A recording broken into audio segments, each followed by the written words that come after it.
ojol di ITC Permata Hijau Jaksel ditodong benda mirip pistol.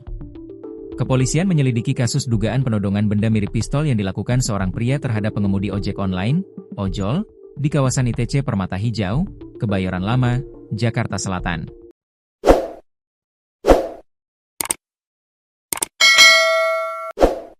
Masih kami selidiki, ujar Kapolsek Kebayoran Lama, Kompol Harnas Prihandito, saat dikonfirmasi, Rabu 10 September. Harnas menjelaskan, pihaknya masih mendalami kronologi kejadian serta status kepemilikan senjata api yang digunakan pelaku. Adapun peristiwa tersebut sebelumnya viral di media sosial melalui akun Instagram warga Jakbar. Dalam unggahan itu, tampak rekaman video yang menunjukkan satu motor dinaiki pengendara dan penumpang mengenakan pakaian serba hitam. Sedangkan dua pengemudi ojol yang masing-masing mengendarai sepeda motor.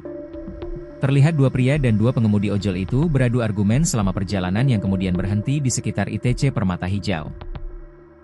Salah satu dari dua pria yang berboncengan terlihat mengacungkan pistol ke arah pengemudi ojol. Setelah itu, keduanya langsung melaju pergi usai mengeluarkan senjata, sementara dua ojol hanya melihatnya saja.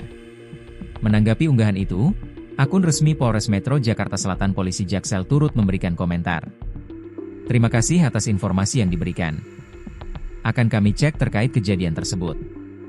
Apabila ada informasi lain, silakan hubungi call center kami di 110 atau hotline Polres Metro Jaksel di 0812161661. Salam presisi. Hingga saat ini, polisi masih mengumpulkan keterangan saksi dan barang bukti untuk mengungkap kasus tersebut.